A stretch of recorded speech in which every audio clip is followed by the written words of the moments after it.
Assalamu alaikum warahmatullahi wabarakatuh. Alhamdulillah. Wassalatu wassalam ala rasulillah wa ala alihi wa ashabi ajma'in amma ba'd. أعوذ بالله من الشيطان الرجيم ولا تأكلوا أموالكم بينكم بالباطل وتدلوا بها إلى الحكم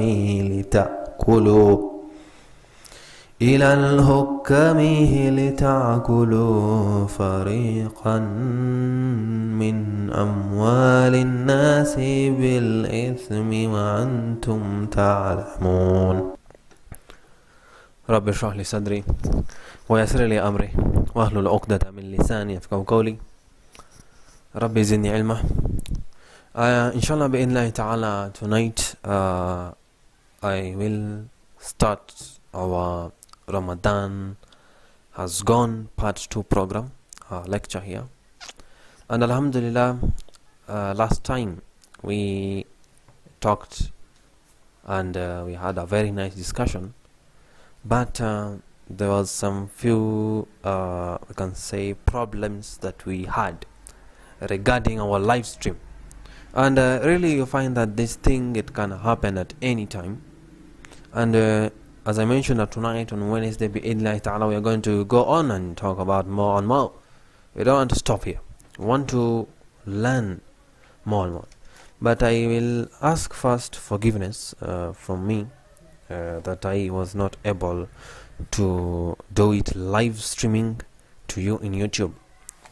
So this maybe there is something maybe for us, and in that there is maybe a goodness for us, and we ask Allah to help us so that at least we can have more and more lectures which are live streaming. As we know that live streaming, it is not an easy thing, because of the fact that there is the requirement of a lot of internet bandwidth. And really, when we are talking about internet bandwidth, it is a requirement that when you are doing a live streaming, at least you have now 4 or 5 MB per second, which is now uploading. When it is uploading now, it is live streaming, so that everybody, they can at least see it nicely. So at least 5 MB per second, which is now the bandwidth, which is a stronger one, and at least it can be able to handle that live streaming which is of YouTube. So we find that maybe at that time we had a good internet, alhamdulillah, but what problem was, it is not about the uploading, but it was the internet itself. The internet was disconnecting. And that's why find that we could not be able to do it. So I ask forgiveness for that from your people, my brothers and sisters. And together with that, also we find that we have to remember that this lecture tonight, inshallah, they're doing on Wednesday, bi'idhnillahi ta'ala, on the 5th of July 2017. We have to understand that today's topic, it is an ongoing topic that we started on Sunday, bi'idhnillahi ta'ala, because of the fact that I know that you got the recorded lecture on Monday or Tuesday. Since Monday, alhamdulillah.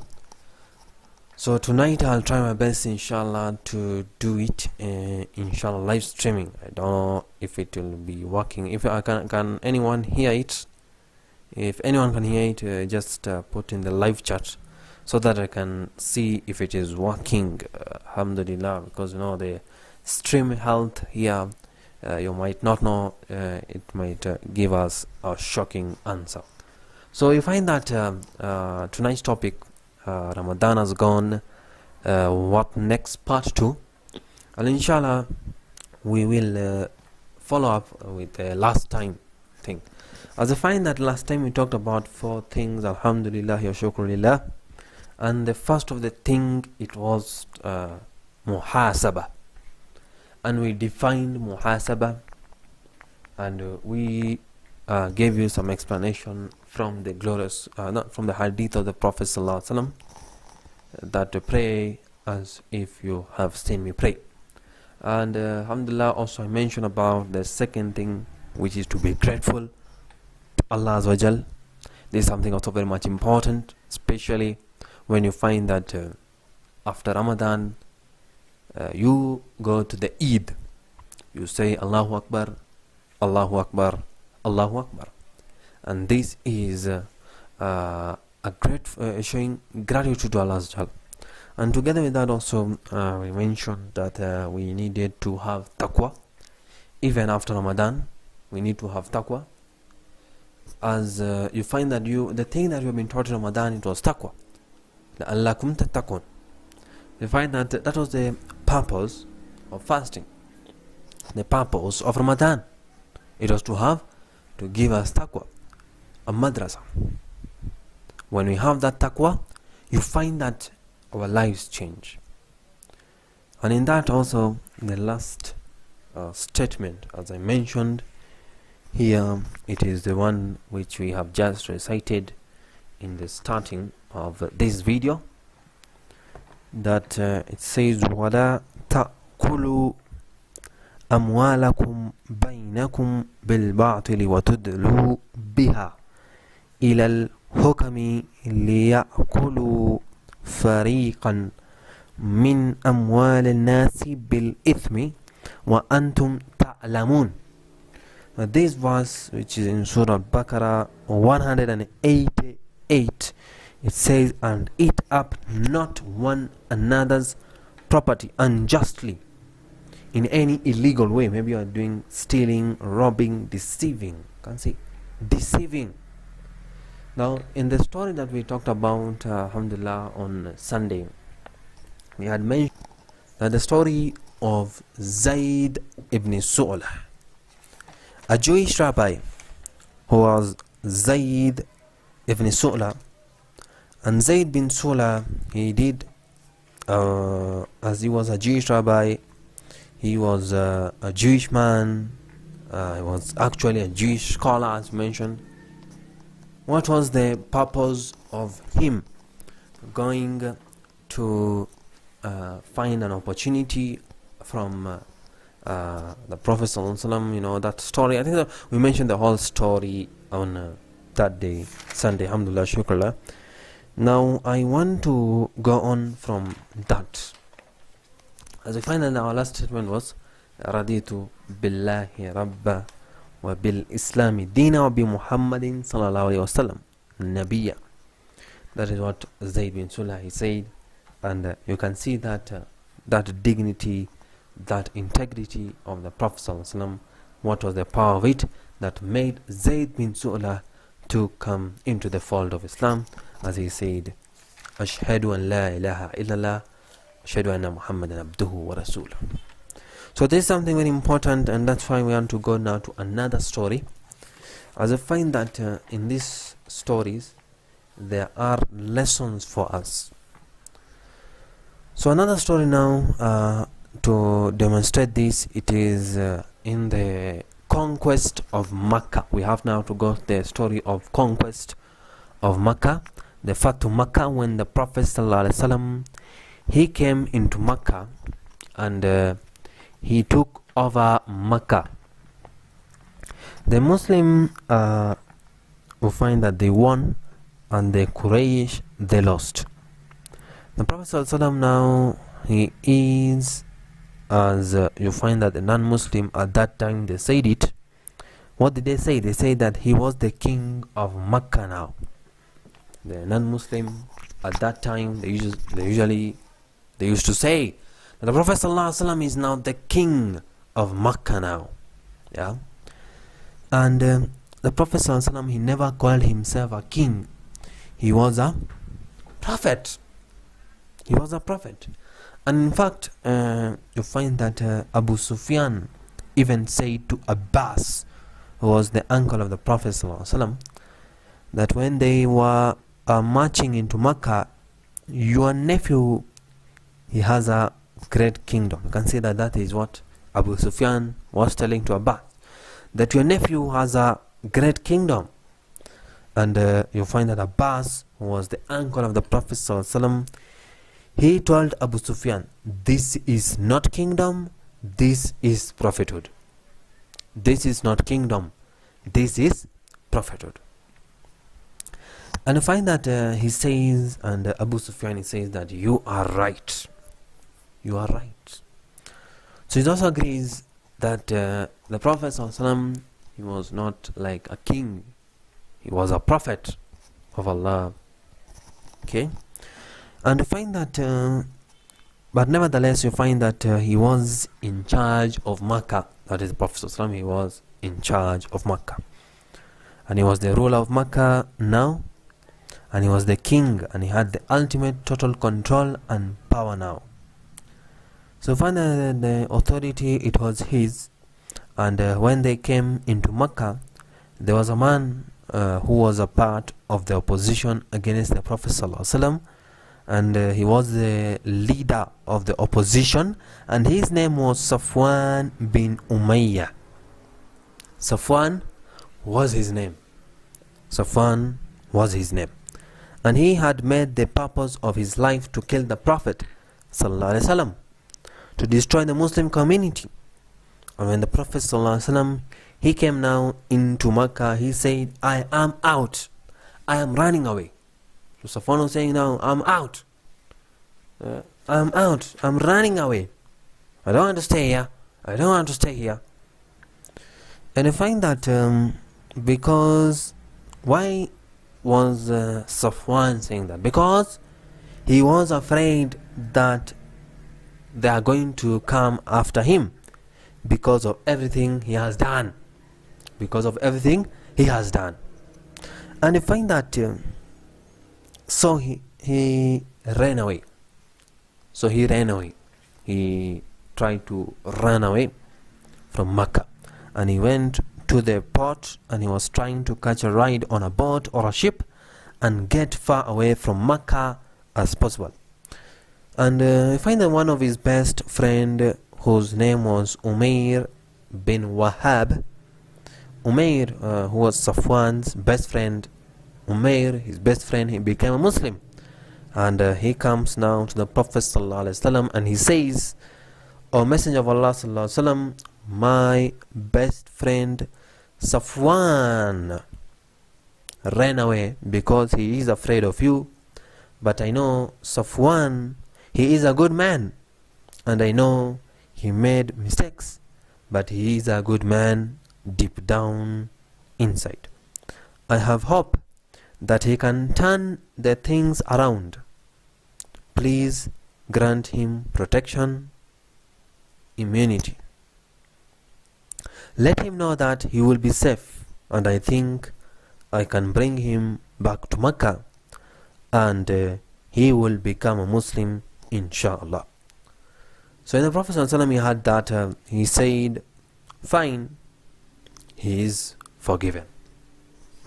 Look at this now is where I want to reach a little bit, and let us understand, the story.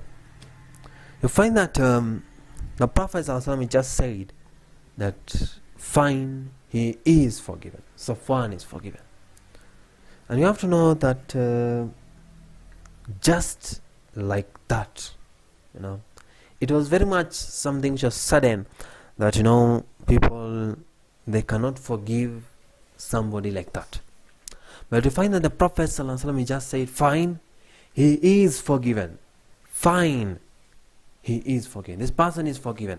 Safwan is forgiven. Safwan, the person who tried to disrupt the community of the Muslim. He was a leader of the opposition against the Muslim. He was trying to harm the Muslim, but the Prophet ﷺ, he said, fine, he is forgiven. This person, he is forgiven. Safwan is forgiven. He is not having any hatred against Safwan. Look at that. Look at that. There's something you find that we really need to have as Muslims. As Muslims, we really need to have something like this.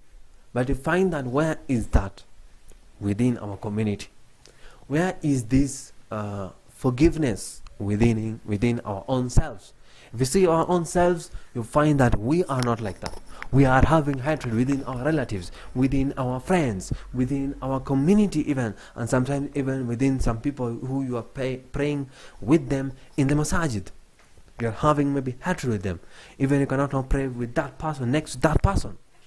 But the Prophet ﷺ, he was not a person like that. And he's teaching us using this statement that that even if a person he has hurted you in any way, he has made any harm into you, has made any harm unto any community or even the Muslim community, you should be ready to grant them forgiveness. You should be ready to accept them. We should not be people now who are becoming very much rough and very much tough and very much strict. No, we should be people who are soft-hearted, and this is something which is very much important within our own selves. So brothers and sisters, when people they heard that the Prophet ﷺ, he said he is forgiven just like that, it was so sudden that Umair, you find that he could not believe it. Umair, he could not believe it that the Prophet ﷺ has forgiven Safwan. And you find that Safwan, when he said that just like that, and the Prophet ﷺ said just like that. He said, Umair, he said that he cannot believe me, that you just forgave him just like that. Can you give me something that proves that I am coming from you? Like you find that today, if you want to show that maybe this person has forgiven you, what will you do? You'll use maybe a video recording, or mostly it's a video recording because you want to see the face of that person and you can hear the audio from that person clearly. So we usually use the video recording, that is nowadays. But at that time, you find that the way that you will prove that it is you, that you gave maybe something, or you gave, what I may mention is that, if you want to prove somebody that maybe you have forgiven that person, or you have done to him something, so what do you do is that you'll give someone something that exclusively belongs to you, and the only way somebody else he could have it is if you gave it to him, and that is how you will prove that you are coming from that person. If you are a bad person, you will not give him as you want. But what did the Prophet ﷺ do? The Prophet ﷺ, he takes his turban, or that imama, or that kufi, and he puts into Umair's hand, and he says, the only way you're gonna have this is if I gave it to you. Go and show him this and tell him that you come from me, that this message, it comes directly from me. That is the Prophet sallallahu alaihi wasallam. So you find that again, you find that together with Umair telling to the Prophet sallallahu alaihi wasallam to forgive Safwan, he is asking the Prophet sallallahu alaihi wasallam for a proof to show Safwan that it is Prophet sallallahu alaihi wasallam who has forgiven you. And you find that if maybe it was maybe another person, maybe a person who was or maybe even me, if it was me, I will not have given that person my turban or something which is very much exclusive to me. Because of what? Because of the fact that I have won. The Prophet ﷺ, we find that he won against that team of Safwan. And a very much important thing is that the Prophet ﷺ doesn't have that arrogance. And if you see among us our own selves, we find that we have that arrogance. But the Prophet ﷺ, he didn't have that, and because he trusted Umair, and you find that he wants even people to come into Islam. He loved people. The Prophet ﷺ, he gave his kufi, or that imam, or that turban of his, to Umair, and he told him, now Umair, you can show this now to Safwan and tell him that this has come from the Prophet ﷺ. So you can say that this is something also, we have to understand, and we have to be people like that. Even if maybe you are a big person, you are a person, maybe you have authority, you should try and be good to people. Be good to your subordinates.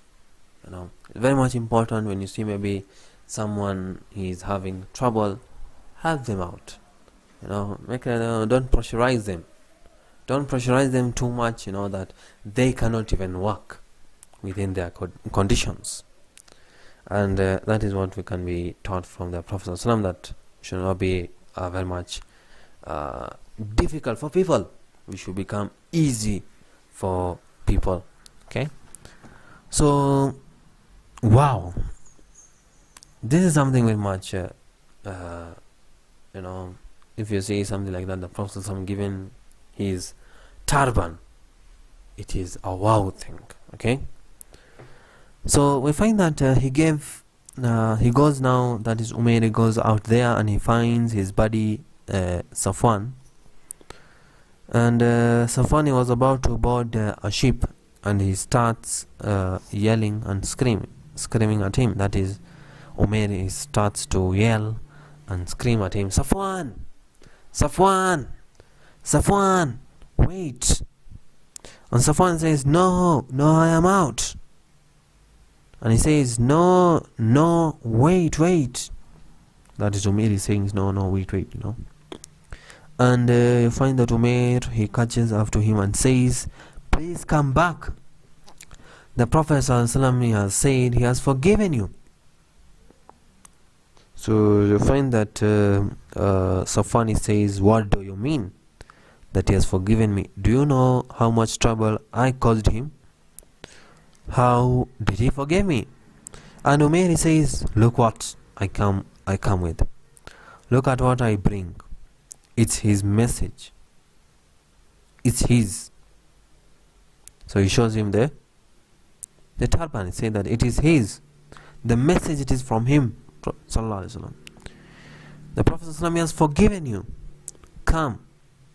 And finally you find that Safwan, he gets off the ship. And he comes with his buddy Umair, and he comes to Makkah.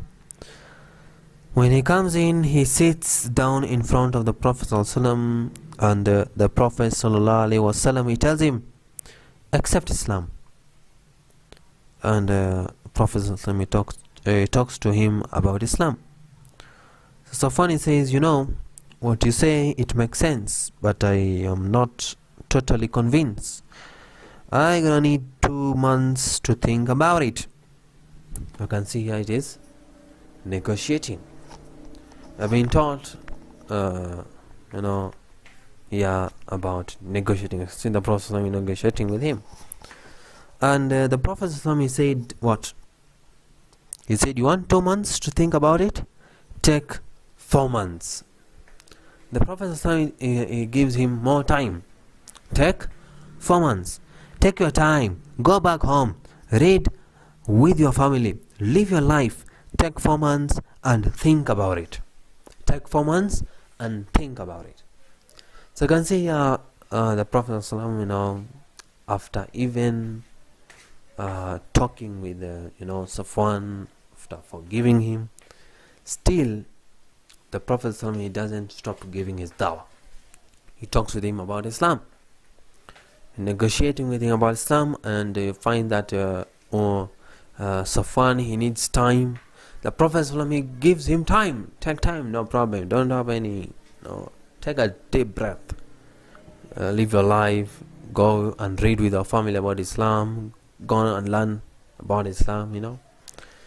and the Prophet ﷺ, it gives him more time. So he said that now find that within those 4 months what happens. So there is something that happens, and about 3 weeks later there is another battle, and there is some enemies who you find that they were gathering a little bit outside of Mecca to fight the Muslims. So there's a battle, and this battle, it is the battle of Hunain. So the Muslim here, they have to go out there and face the enemy. Okay, in that battle of Hunain, the Muslims, you find that they are in short of some weapons and supplies, and we find that Safwan, as what we would consider today a gun collector. He was a gun collector, if it was a today time, but we find that he was a weapon collector, and it is said that he had a stockpile of weapons large enough to supply 100 soldiers that he owned himself. He was a weapon collector, and the Prophet ﷺ, he called Safwan and he said, I know that you have a lot of weapons. Can we borrow some of weapons, because we have to go and take care of this problem? So the Prophet ﷺ is telling him, and you find that Safwan is saying to the Prophet ﷺ, and he points at him at his face. He points at him at his face, and he says, Aghasban ya Muhammad, you are trying to take my stuff, ya Muhammad. So he's talking with the Prophet ﷺ like that. He's talking with the Prophet ﷺ like that. And we'll find that the Prophet ﷺ, he was a ruler, he was a king, and he's talking to the Prophet ﷺ like that. But what did the Prophet ﷺ say? Say, La, no, I will never take your stuff. بل أريتا مضمونة عادية إليك. I will just like to borrow it, and I will fully return to you. If any damages occur, I will pay you back for the damages. And you find that here the Prophet, he is a king, he is a ruler, and he is more than a king and a ruler. He is a prophet of God. He doesn't owe anyone anything, but look at the character. Look at the character. But anyways, you find that they go for the battle, and they come back after the battle, and they bring all the weapons back. The Prophet ﷺ tells the Sahabas, give him his weapons back. That is, give Safwan his weapons back, and go through the list and make sure that everything is accounted for. So they go through the list, and they realize there's a couple of things that are missing, and some of things that are damaged. So the Prophet ﷺ calls Safwan, and he says, how much do I owe you, Safwan? Integrity. Look at that, integrity. How much do I owe you, Safwan? Being a ruler, brother and sister. The Prophet ﷺ is a ruler, but look at that integrity. You know what Safwan, he said? He said, La ya Rasulullah. La ya Rasulullah. So remember before, what did he call him? Muhammad. Hey Muhammad, you are trying to take my stuff. But you can see that you can see that now what he saying? La ya Rasulullah. No, O Messenger of God, O Messenger of Allah. Innani fi Islami raghbah. I would like to be a Muslim. I would like to be a Muslim. You can find that character of the Prophet ﷺ, he has led to Safwan to come to enter Islam. You can see that this is in integrity, and that is what that Ramadan it came to teach us. That is what Ramadan it came to teach us. It came to teach us to become better people. And that is what we need to think about here. And that is a thought process that we need to take forward to actually become better people in our character, in how we conduct ourselves, in how we treat people in our lives, in how we do business, in how we treat our neighbors, in how we talk with those people who are in the streets, in how we work, in how we work with those people who are in the workshop. How do we conduct ourselves? So that is what we need to think about here, my brothers and sisters, tonight. Tonight is Wednesday, alhamdulillah, shukrullah, and we find that even though it is Ramadan has gone, but still you need to think about, my brother and sister, your character. After Ramadan, is there any changes? Is there any changes you can see within yourself? Or are you still the same? Okay? And my brothers and sisters, you find that we have talked about a very important story. Now, brothers and sisters, I want to go ahead and I want to talk about another hadith now, hadith of the Prophet Assalam.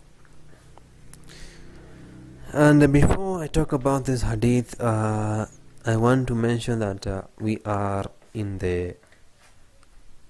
this topic that we're talking about. We have to understand that when it is now after Ramadan, we have to know that there are some few things that we need to do. And in order to know the things that we need to do, as we mentioned, we talk about taqwa, we mention about the fact that we need to be grateful towards Allah after the month of Ramadan. And also we mentioned that together that we need to do muhasabah, to constantly check on our own selves. Also, bi'idhnillahi ta'ala, we mentioned that we need to avoid, like this, as we mentioned in that Surah Baqarah and chapter number 2, verse number 188, we should not be stealing, should not be deceiving people, and we should not do something which is illegal. But together with that, bi'idhnillahi ta'ala, I want to go to the 6th point, and I know that this 4th point, it is even together with that 5th point, it is about character again.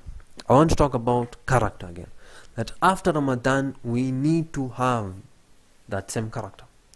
But now the hadith that I'm going to talk on about, you find that as we know that after Ramadan, during the month of Ramadan, you find that you are fasting and you are hungry, and at the same time when you are doing that fasting and you are hungry, what happened is that you had humility. So this is important. Humility.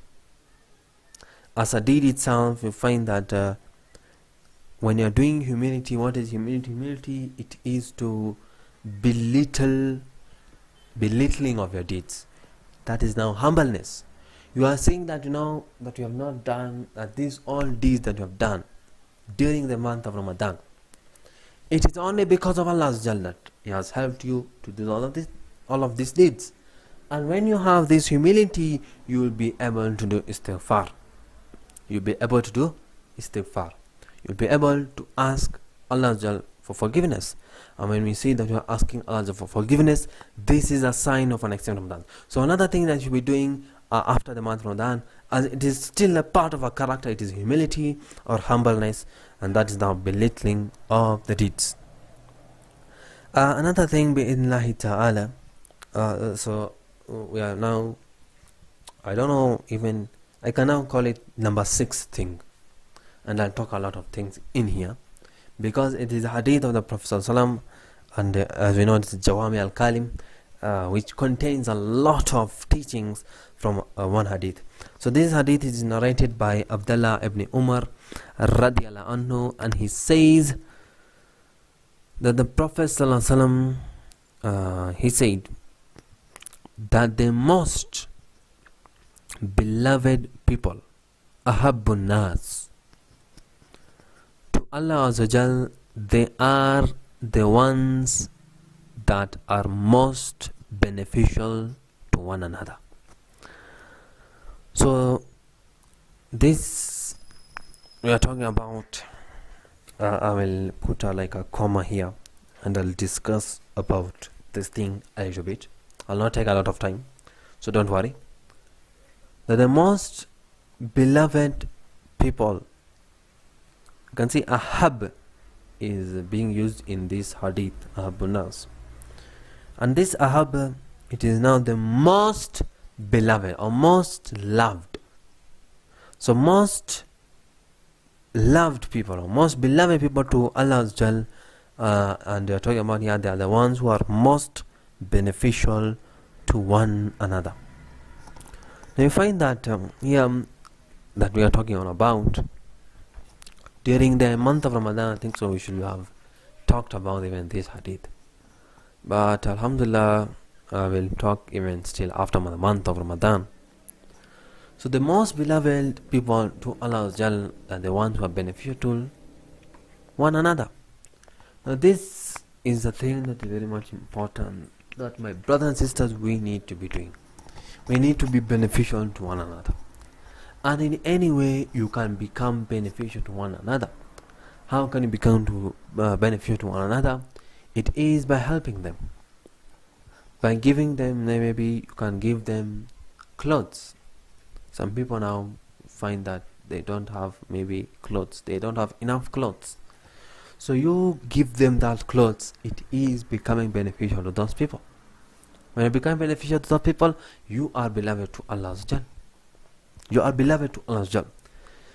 Help maybe someone who you find that he wants maybe money, he's in dire need of money, and he wants money so that he can be able maybe to do his or her college or university, because it's a lot of expenses required. So help them, help those type of people. Some of them maybe you find that they require a work, they require a job. Become beneficial to them, give them job, give them that work. They want attachment, they want internship, or they want something which find that it can be benefiting to them. And very much important, you can say that the word it is that you are beneficial to one another, whether they are Muslims or even they are not Muslims. Become beneficial to one another. When you see, you find that there is something, you can see that maybe there's a water wastage happening. There's a water wastage happening on around maybe a certain place near your neighborhood.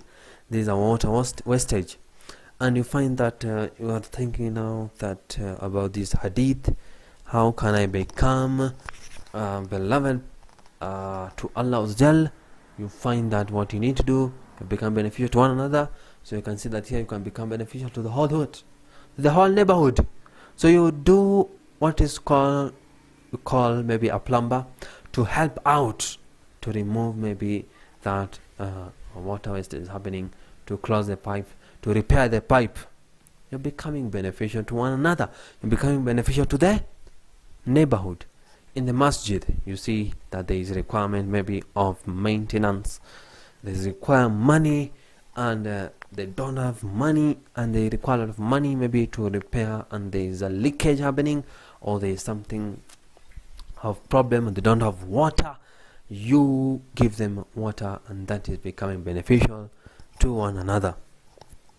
Now the next thing, because this is a long hadith and I will take a lot of time to explain it, but I'll try to do a little bit faster.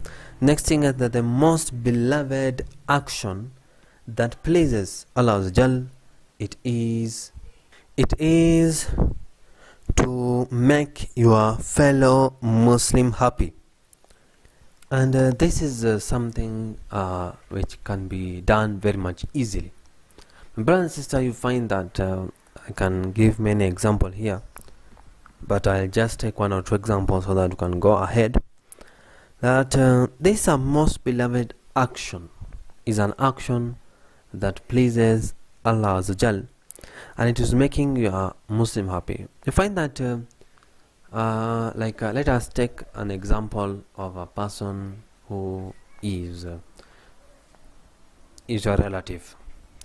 Now maybe that relative of yours, he maybe requires your advice, and you find that even not advice, I can just see that this relative of yours, he wants you to come to his house and talk with them and understand with them. And you find that when you go now to those relatives that wants you, just want to have you, and this will make maybe them happy.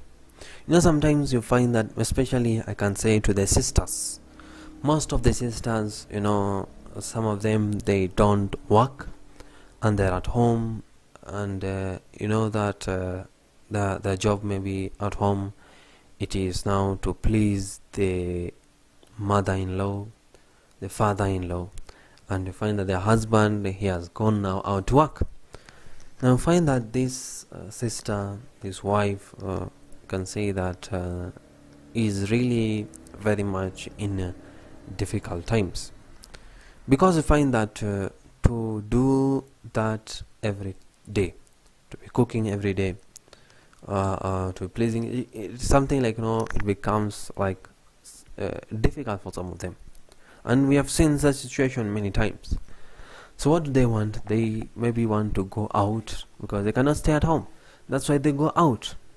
They go out maybe to please themselves, and if they are doing that in the wrong way, that is not allowed, but they go out, they try to please themselves and to make themselves happy.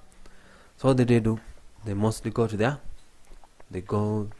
parents' house, and that is the place where they can gain happiness. But what is the problem? That they are not getting happiness when they are alone, maybe at home. It is because of maybe not having friends, not having good friends, or maybe the husband is not making her wife happy. There's a problem here. We have to really talk about this thing, also very important, because it is part of a family.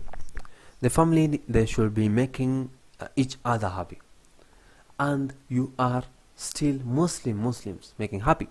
When you make another person, your sister, brother, or your wife or your husband happy, this we find that is the most beloved action to Allah. So I can say the husbands, make your wife happy, my brother. It's very important. Make them happy, because find that when they're running away, it's not what you want. It's not what you want. So let us make them happy, and also the wives, they should make their husband happy, and this can be done also by saying thank you. Just saying thank you, you find that sometimes can make even your wife happy. And you find that this is the best food I've ever eaten. Thank you. Jazakallah khair. Alhamdulillah, shukran. This thing, it makes someone happy. It makes someone happy. Smile at them. Smile at them. It can make also another Muslim happy. Or this is very much important. And so from here we can see that to bring that smile to the people is very much important. So saying thank you, smiling on them is very much good. Now we go ahead, and it says the hadith, or to relieve your fellow Muslim from distress. That is now the most beloved action that pleases Allah Jal, that is to relieve your fellow Muslim from distress. So you find that here now, it is now to when you find that there is a distressed person, a person, maybe he is through depression and he's finding trouble, maybe through maybe the calamity which he has, and we ask Allah to protect us from all calamities and to relieve us from all calamities. Ameen ya Rabbal Alameen. And this during, especially during the tough times, you find that here it is now to be there to help them out in tough time, be there to help them out in the tough time. And you find that in tough times it can be in any way. You find someone, maybe there's someone has died, and you find that in that case you can be there for them, especially maybe a relative or a friend, and in that you be there with for them. And inshallah, when you're being there for them, you're trying to relieve that stress in one or another, maybe by making the food and something like that, bi'idhnillahi ta'ala. And especially when you see that there is a person who is widow, when you see a widow, a woman, this is for the sisters, I'm telling for sisters, you find that there's a widow woman, and you find that she is now in the iddah, stay with her in that tough time, maybe coming to her maybe once in a week, or it will really help her to relieve the distress which is in herself. And just talking with her a little bit, alhamdulillah, shukrullah, it will be very nice. It will relieve her from that distress. Now together with that, we go ahead, and also it says, or to relieve the debt from the fellow Muslim brother or sisters, to relieve the debt from the fellow Muslim brother or sister is another action that Allah He loves it. And when you are relieving someone from the debt is very much important. Maybe someone came and borrowed from you maybe some money. The relieving of debt is very much important. So he or she has taken some money from you, and now you find that taking of money from you, you relieve. Say that now you don't need to pay back. Now this is something that I have talked in the story of Safwan. Sorry, it is not in the story of Safwan. It is the story of Zayd ibn Sulah. And that's the story of Zayd ibn Sulah. You can go back and hear it, and you find that when you relieve that debt is very much important. And this is something that Allah loves, and you find that especially when you have something which is called the loan, they usually take, and you as a Muslim brother and sister, you see that your brother is distressed, together with being in debt, you get to deed alhamdulillah shukla, because you are relieving him from that distress, and together we are relieving him from the debt. So inshallah, so that is very much good. You should be doing it. And the hadith will go on by saying, or feed someone who is hungry, or feed someone who is hungry. Now, what do we mean feeding someone who is hungry? It may be that especially during the month of Ramadan, at that time when you find that your brother or sister, they are maybe in a hall, or they're in the masajid, or they're in a conference, or they're anywhere, somewhere like that. Like mostly it happens in Ramadan, it is usually mostly in the masajid, and you find that your brother is here and he doesn't have any food. Maybe he just came from work direct to the masajid, and he doesn't have any food, doesn't have even a date, and you take that date to give to that person. You give that person, that your brother, you give that date.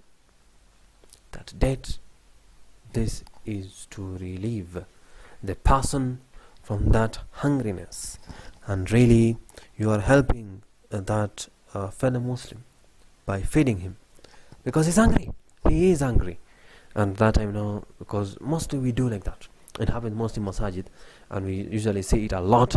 We find some people also, they come with the food, maybe especially during the last 10 days of Ramadan, they usually come with the food, and they give now that food to the community, and this also relieves many of the poor Muslims, they're also there, and it relieves them from their hungriness. And not only that, also sometimes, when you are in the college or in the university, you find that there is a fellow Muslim brother sister. You find mostly they are in the hostel, and they have some depreciation money.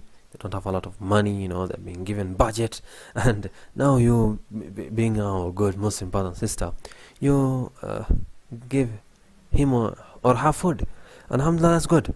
That is very much good, because they're relieving her from, or him from food. Relieving him or her from that hungriness, and that is very much good, and is a beloved action to Allah. And now this other action is very much outstanding, because it says that and for me to go out of my way to help the fellow Muslim brother or sister, that is more beloved to me than doing i'tiqaf in the masjid for a whole month. And so this is very much important.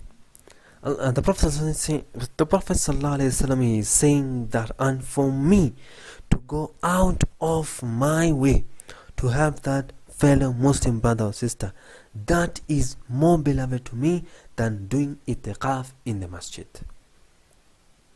And doing the i'tiqaf in which masjid? In my masjid, Masjid al-Nabawi. When you go to that masjid, you find that there is benefit. How much benefit is it, brother and sister? How much benefit is it? 1,000 than any other, the prayer you do within the i'tiqaf for 1 month, as it is mentioned here, for a whole month.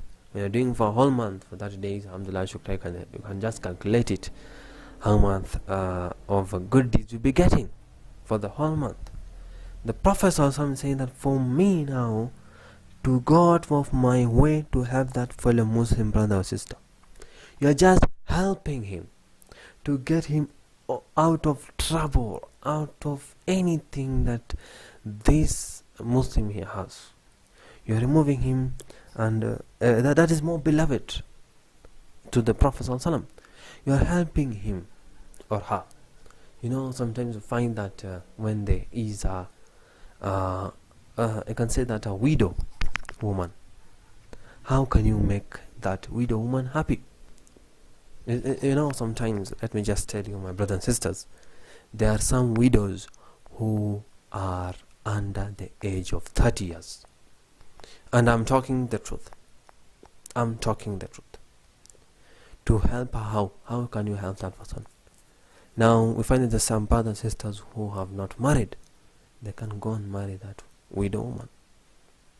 And that is what we are talking about. The Prophet ﷺ saying that for me to go out of my way to help that fellow Muslim brother or sister, it is more beloved to me than doing i'tiqaf in the masjid for a whole month.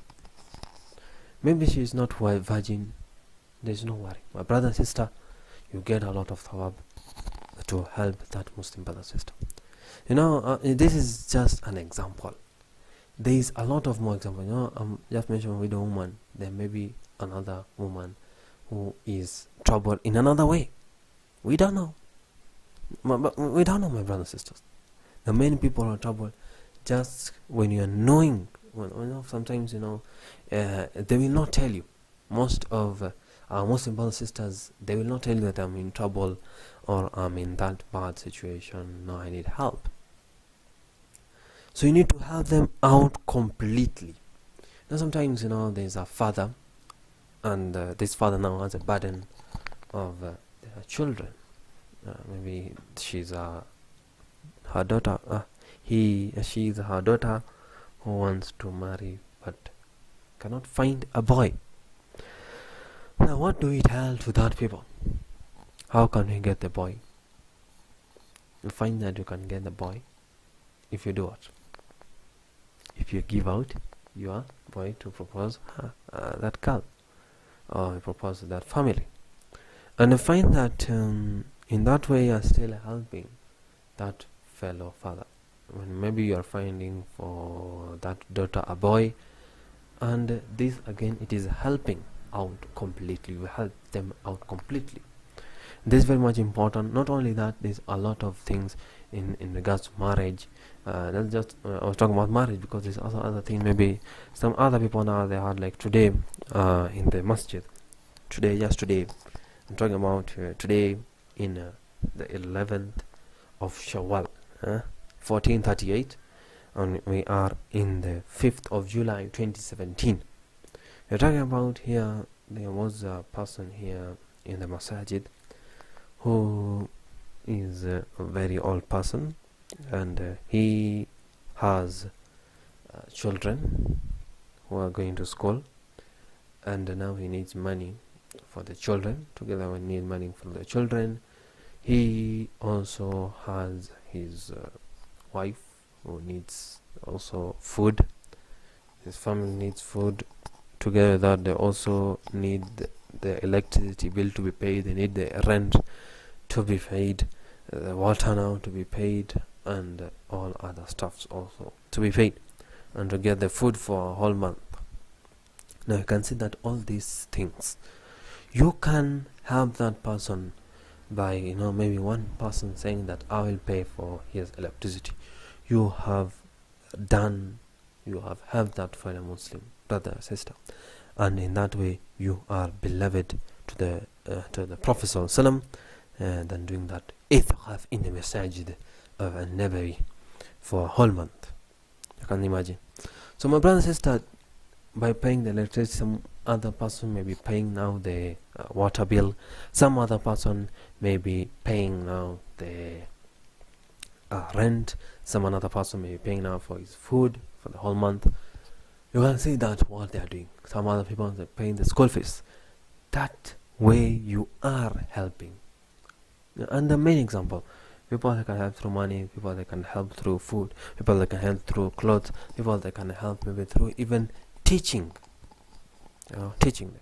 So we should not be just putting on only one thing, that only money, only paying money. So this thing should be done after Ramadan, my pastor. Even during Ramadan you should have done it, alhamdulillah, and many of us, we have seen them doing it, and after the month of Ramadan we should also go on doing it.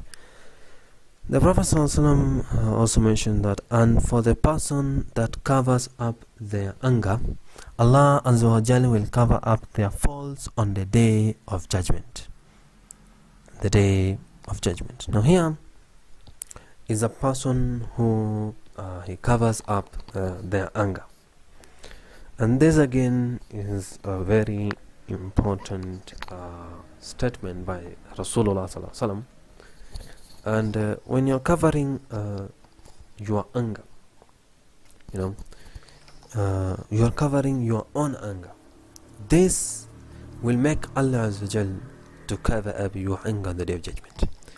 And this happens most of the time, especially when you are in the employees.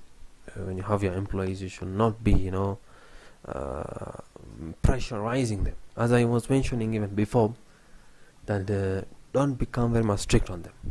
And we should not put all our anger on them. We should not be angry on our wives, on our daughters, on our sons, very much like that. I don't know that until you say that don't talk with them for a whole month. You should cover up your anger. You should cover up your anger so that you can be covered up on the day of on the judgment by Allah Azza Jal. And we go ahead and want to go. So this is a statement that do not be angry. Okay, and then there is another person whose rights have been wronged, and they have the opportunity to take revenge on someone, but he doesn't do it. Then their reward is Allah Azza Jal will fill their heart with happiness and contentment on the day of judgment. Now you can see that this is also a very important thing. Especially this happens to those whose rights you find that when they are wronged and they have now the opportunity to take revenge. You have that opportunity to take revenge, but you don't take revenge. You are a boss. Maybe someone has wronged you. Now you want to take the revenge on that person, but you don't take that revenge on that person. You find that Allah Azza wa Jal will fill you with happiness, your heart with happiness and contentment on the day of judgment. The day of judgment, you find it's a scary thing, because you're standing in front of Allah Jal with a book, and you want our book, inshallah, to be on the right hand. the good deeds, inshallah, so that we can also go to Jannah, to Firdaus. So we should be asking Allah to grant us, among those people, alhamdulillah, we are on Jannatul Firdaus, inshallah. I mean, I want to go because you can see that time is going and I have a lot to have not yet finished. Okay, and then now there is that person that goes with their fellow Muslim brother or sister through a trouble or adversity, but it doesn't just help them out. You are with this person from beginning till end until the problem is gone. For that person now, on the day when the ground will shake, that is now you find that people feet will be wobbling out of fear or nervousness. Allah will make the person's feet firm on the day of judgment. You will stand confidently in front of Allah Azza. So this is what? This is you are helping. You are going with that person, that fellow Muslim brother, through a trouble or adversity, but you don't just help. You are with that person from beginning till the end. You are with that person now from maybe it is through maybe a loss. It happened to that person. You stay with that person from beginning until the end, and you find that with that Allah Azza, you find that He will make your feet will not wobble during the day of judgment. It will be firm, it will be confident. Alhamdulillah. Okay, so here you should be people who are helping people from trouble from beginning till the end. From beginning till the end. Not only you're just giving them money and then you go away. No. You're saying, I want to stay with this person until maybe he gets his money donation full. I stay with this person until his trouble goes away. Maybe his trouble is maybe in debt, or maybe his trouble is in student loan, maybe his trouble is in anything other else. We should help them from beginning till the end to that trouble. Okay, and you find that the final thing is you keep one thing in mind as a parting advice. So keep in mind that most definitely the bad manners and the bad character, it destroys or messes up your good deeds, the same way the vinegar, it messes up the honey. This is a very important statement by our Prophet ﷺ, that this is a very important advice that ﷺ is giving us. That the same way this bad manners, it destroys or messes up your good deeds. It's the same way the vinegar messes up honey. You find this vinegar, it is something that is bitter, and the honey is sweet. When you put them together, you find that it will destroy the sweetness. The vinegar will destroy the sweetness, and the honey becomes bad. And that way, the bad deeds, it destroys your good deeds. So that means that we should not be doing bad deeds. And especially here, we are talking about the bad character. We're not deeds, bad character. Character is very much important now. The akhlaq of a Muslim, it should be nice towards people, nice towards the family, nice towards the neighbors, nice towards everyone. We should be having good character with them, good, living good with them. It's very important, my brothers and sisters. And that is why you can say that the whole thing of Ramadan was even character, as I mentioned in that verse in Surah Al-Baqarah. Now that was the fasting advice of Rasulullah ﷺ, and inshallah I want to consider that we have finished it, that advice. Now alhamdulillah, I want to mention some of the things, as we mentioned, that because I can just take account of what things we should be doing after the month of Ramadan, and we mentioned at least 6. And the last one, you can say this whole is a part of character. Humility, I've talked about it, alhamdulillah. I've talked about here a lot. This is a hadith, things are really I really like it very much because it teaches us a lot of things. And what are the beloved action to Allah Jalla, who are the beloved people to Allah Azza Jalla, and we should become among them. Ameen Ya Rabbal Alameen. Together with that, I will not stop here. I want to go ahead, but I can see that the time it has gone a lot. So what will I do is that I will stop here inshallah, and then now part 3 will be just after maybe 2 or 3 or 5 minutes like that. Inshallah, we will go to part 3. Now you can see that we have talked about in part 1 we have talked about the signs of an accepted Ramadan and what are things you should be doing after the month of Ramadan, and we have mixed them together. Okay, we have seen that we have mixed them together. So what are the things that are required to do after the month of Ramadan together with that? What will make the signs of Ramadan? What deeds will be required for you to do it in order to have an accepted Ramadan? So put them together, inshallah, in that part 1, and also part 2 I've put them together. Still I want to talk about some few deeds, inshallah, because I have not yet finished them. And inshallah, I just want to finish this part 2 by saying Subhanaka Allahumma bihamdika ashhadu an la ilaha illa anta astaghfiruka wa atubu ilaik. Wa assalamu alaykum wa rahmatullahi wa barakatuh. Inshallah, part 2 is 10 minutes. تناجي الله في صبر وترجو رحمة تسري، فعاش القلب إخلاصا وصرت تحوم كالطير، تحلق في ثقافات وتنهل من ربى الخير. ترى ما زلت تذكرها وتذكر روعة الذكر، فيهدي القلب ألحانا شذاها يفوح بالصدر، ويصفو العلم راقراقا ويسقي دوحة العمر.